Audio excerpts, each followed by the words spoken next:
Hello, this is Noah Antwiler. I'm recording this simply to give my take on this whole epic battle thing and to offer an apology to the people on my website. This is why I did not have any blog posts for about two and a half weeks. Actually, I probably should have planned this a little bit better. This trip was planned a long time in advance. So I probably should have had some video ready ahead of time to kind of tide you guys over. I actually had a SWAT 4 video planned, but I couldn't finish it in time because I wanted to make sure I had everything packed. I actually had a lot of stuff packed, costumes and things like that, and make sure all my camera stuff was secure. The real problem was that I couldn't tell you guys what I was doing or where I was going because they wanted to keep this whole thing a secret until the epic battle actually dropped. So that's why I kind of had to dance around the issue with the whole physical altercation thing, mostly because I didn't want to lie to you guys. I don't want to be that guy who you really can never believe. So I know I really gave you like a quarter truth there, but that's why I tried to emphasize from the beginning that I wasn't hurt. I was totally fine. There was some kind of major incident that I couldn't really talk about or didn't want to talk about until it was all resolved, and this is it. So again, I'm sorry, but there's a lot of good videos coming up. I mean, we did a lot of crossovers, and of course there's this. I know a lot of people were actually not happy with this video, mostly people on my website. And I'll tell you one reason why is because they thought that there wasn't enough me in it, which is actually really, really flattering. It's amazing you guys really like me. I actually have a few responses to that because I actually am pretty happy with this video. The number one reason is this is not a video about me.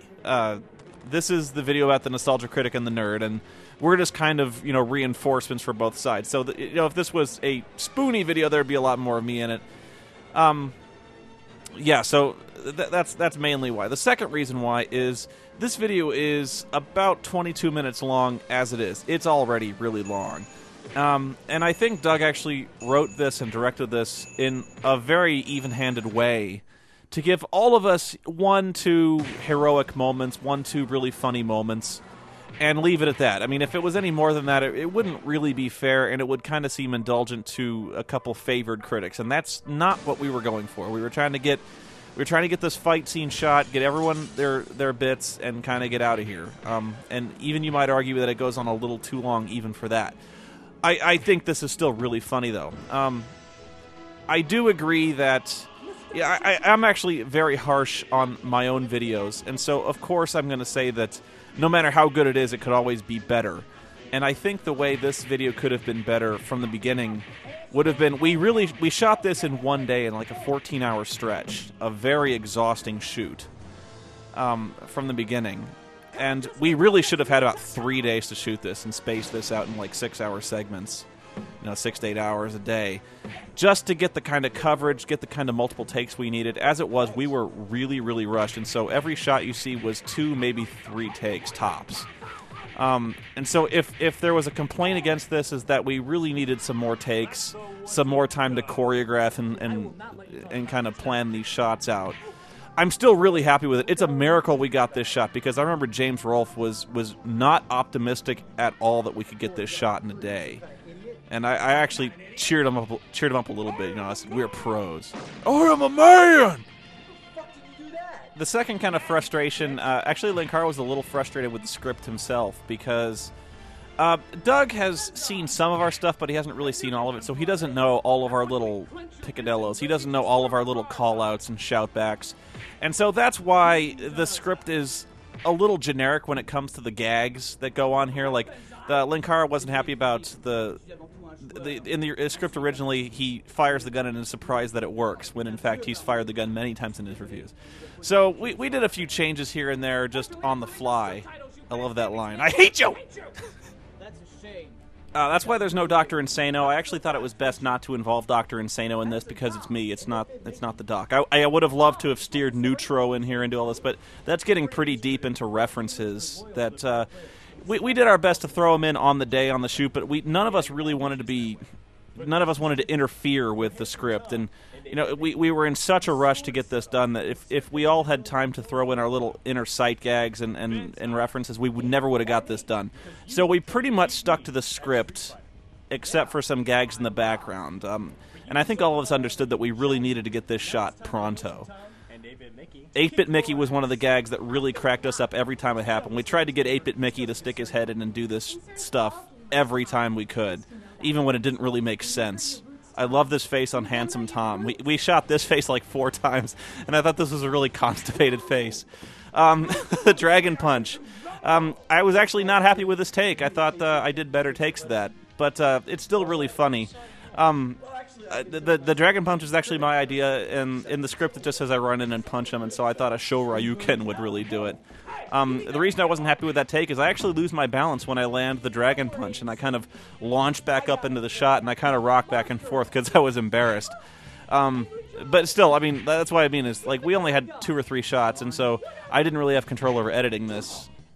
I might have chosen something different, but still, I mean, it still really works. Chrissy, awesome lady. Awesome. I loved working with her. In fact, I tried to make excuses to get more videos shot with her.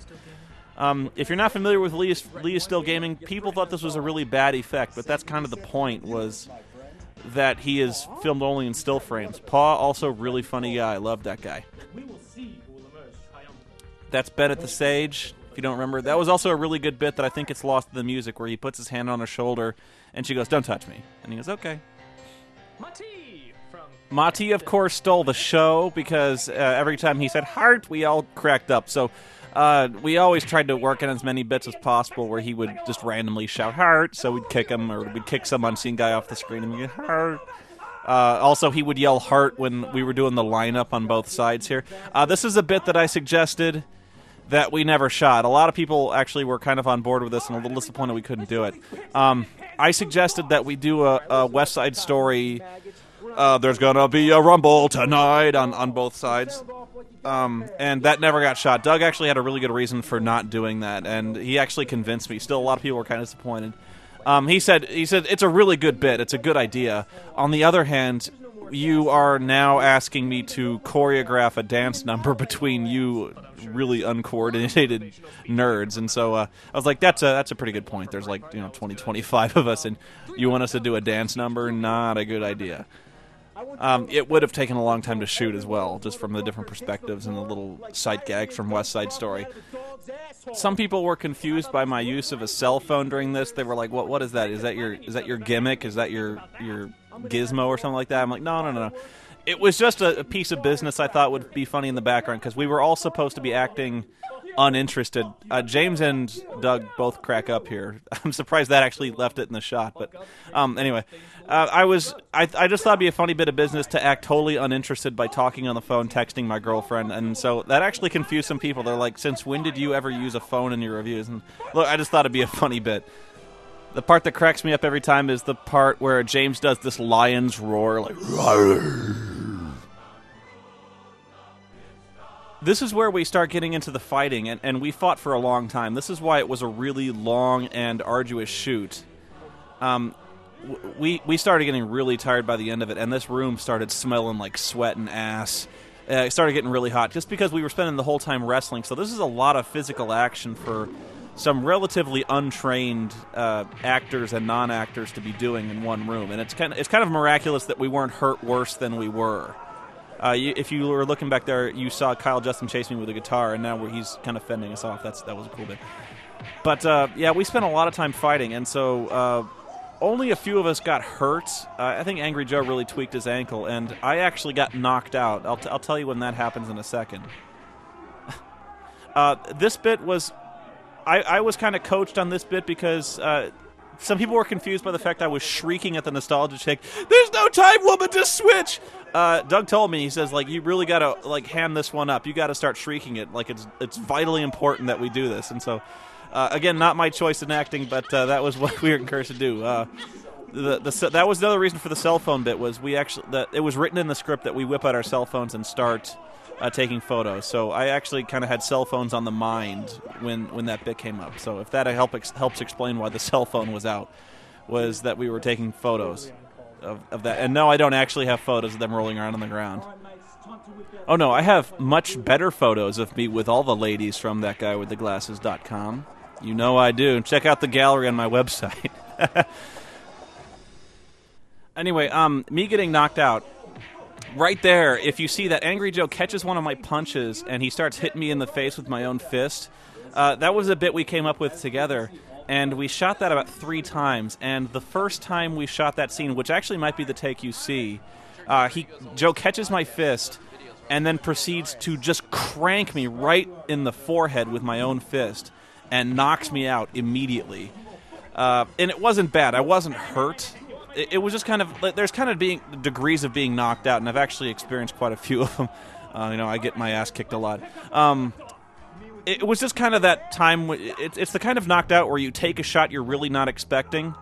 By the way, if you look in the background, Lindsay and Joe were doing this phenomenal exchange of roundhouse kicks, which was actually very athletic, and if you pay attention to that, they were really busting their asses for that background shot, which was awesome. Anyway, when I got knocked out, it was just kind of like me taking a shot I didn't expect, so I wasn't really hurt that badly. Yeah, I had a headache, but Joe felt really terrible, and I actually was so not mad about it at all, because I was like, dude, I told you to do that. But I got tagged in the head, and I had to sit down for a couple minutes, but other than that, I was fine.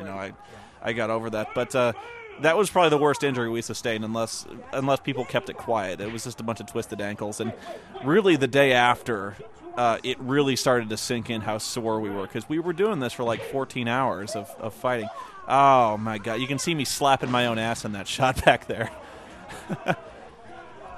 There was some question about whose side I really should have been on, or at least my justification for choosing the critic's side, which was just kind of, I'll review anything, not just games, which might have been kind of weak, but again, this isn't my show.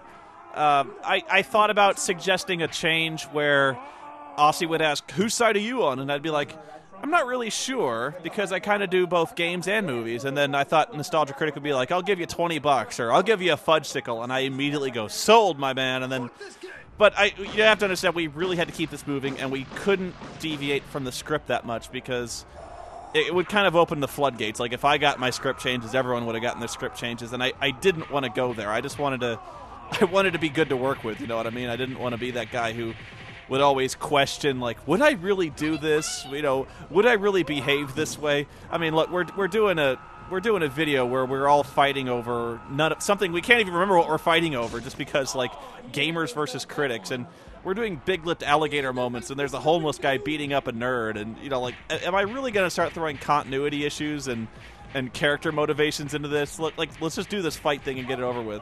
And that's not to say this is cheap or amateur hour.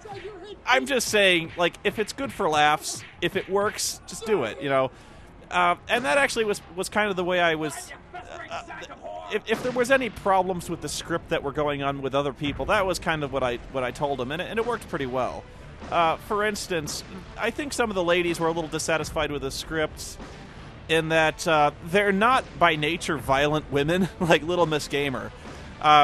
On one hand, she's not that violent. On the other, I don't think she ever really got her payback for me hitting a Shoryuken on her, which kind of disappointed me as well. She never got to hit me back. Nostalgia Chick as well. Lindsay, not a violent person, but, she kind of got into the spirit of it after a while. That was actually one of the most disappointing cuts from this shoot. Was that there was a pillow fight scene filmed between the Nostalgia Chick and Little Miss Gamer. My big fat fucking heart! There's a pillow fight, and actually neither one of them were that happy to have to do it. I think they maybe thought it was maybe a little demeaning. They just weren't happy with it, and so I actually suggested at one point that, what if I got in there with a pillow and I fought Bennett the Sage with pillows? And so we did the most emasculating pillow fight where we would kind of giggle and shriek. And that was actually kind of a favorite that a lot of us wanted to see, where there's a moment where I'm pillow fighting Bennett and I go, I'm so horny right now. And so they really love that. Now, if there was one thing I wanted to see in this shot, it would have been the pillow fight between me and Bennett, because that actually made the ladies feel a lot better that they weren't the only ones having some really humiliating pillow fight. It's okay when the Spoony one embarrasses himself. Oh my god. Yeah, we're really being serious. I take a photo with my phone there, a little bit of business there if you like the phone bit. Now that's what the Cloverfield Monster should have been. There's a second bit that was kind of funny where Linkara Donkey Kong Jesus Linkara suggests... we're actually kind of staring at the window pretending we see Donkey Kong Jesus. And Linkara says, you know, if he's riding a puff of smoke, how come we're hearing footstep noises? And we all just turn around and go, shut up! And so we actually filmed that where he's like, why is there footstep noises? And we all just like jump on top of him and start beating the crap out of him. Like, let's just get this thing over with. Ah! Donkey Kong Jesus! But again, I mean, those were all really funny moments. I would like to see if I could get my hands on some of the outtakes, because they're really, really good. But again, you have to understand, we had to stick to the script, we had to get this over with, and we really didn't want to overstay our welcome with this video, because again, it's about 20 minutes, and 20 minutes is about the total lifespan of this one. It gets kind of old if you keep doing that, because we're really just fighting and having our little bit here. Another question people might ask is, what did I think of James Rolfe, because I'd never met the nerd before. And actually, you have to be careful referring to him as the nerd. James is actually very, very quiet. He would almost never elicit a conversation with you. But on the other hand, you have to understand why. I actually was kind of put off by that at first. But again, you have to realize he was in a room with about 20 to 30 people. He just had no idea who we were. He hadn't seen any of our stuff. He hadn't talked to any of us personally. And so you wouldn't exactly be the most outgoing person with a room full of strangers either. Maybe you would, but I actually understood. I mean, you're kind of shy around that many people, especially when you're not familiar with their work, but they're all familiar with yours. So if that helps explain why he seemed kind of quiet at first, yeah, he warmed up to us, but he's a private guy, and he likes to kind of maintain that distance from people, and he's not the nerd. I mean, you have to understand that he doesn't run around yelling, fuck ball, shitload of fuck, and stuff like that. That's a character, so it's really easy to fall into that when you just call him the nerd. He's James. He's just a normal guy. Anyway, I don't mean to make it sound like any of us were really unhappy with the script or working with each other. Seriously, we had a blast, and it was a lot of fun. It was just a very, very long shoot. It was very hectic, and we were extremely rushed. And by the end of this, we were all really sore and really tired. So, yeah, I think that was really the only thing, is that if I were to try to plan this again, if we were going to do this again, we would have probably stretched this out over more than one day. I just think we couldn't get the conference room for more than one day. So anyway, I'd just like to take this time to thank Doug, Mike Michaud, James, Mike Ellis, and everyone else involved with the production of this video for bringing us all over and getting us involved, because seriously, it was one of the best times of my life. It was great working with you and meeting everybody, especially people I had never even heard of before, because it exposed me to all your work. I had to watch a lot of really funny stuff, especially Little Miss Gamer, who I'd actually never seen before. Handsome Tom and 8-Bit Mickey, I'd rarely seen any of their stuff before, so it was great meeting and working with all of you. Kyle Justin, very interesting guy. We didn't actually talk much, but he got to chase me around the room with a guitar. I love you. I got to know Benzai way better than I think most people should know Benzai. 8-Bit Mickey! I'm sorry I Dragon Punched you, Lindsay. I hope next time you will get your revenge. That's kind of why I wish the pillow fight was in there, because at least it emasculated me sufficiently to where any humiliation you may have suffered from your Dragon Punch was lessened. Sean, great guy. Didn't expect him to be as funny as he was in person. As for that chick with the goggles, I only have 2 words for you. The shocker. Little inside joke there. Bargo actually didn't want to appear as Mati in other videos. I guess he just wanted to avoid being typecast. Oh, Cat, another life I could have been your private stalker. Too bad you've already got a creepy guy. Rob was filming the entire thing, and we actually got into this really annoying game of, like, Dune tennis, where he and I would be shrieking lines from the David Lynch movie Dune at each other like crazy. We must have been insufferable, but me and him we're shouting Baron Harkonnen lines and like shouting, "I will kill him!" and things like that. So we had a lot of fun doing that, because we were shouting lines from a movie very few other people had seen. And it also really exposed us as being very sad for having essentially memorized the entire prolonged extended cut of Dune verbatim. Anyway, thanks again, everybody. I hope you enjoyed it. We had a lot of fun making it, and I hope you're looking forward to the crossover videos, because we did a lot of that stuff. Now that's some fuck right there. And James forgets his lines. Yeah, we pretty much knew that was going to be the line that closed us out of this video. Anyway, thank you. See you next time.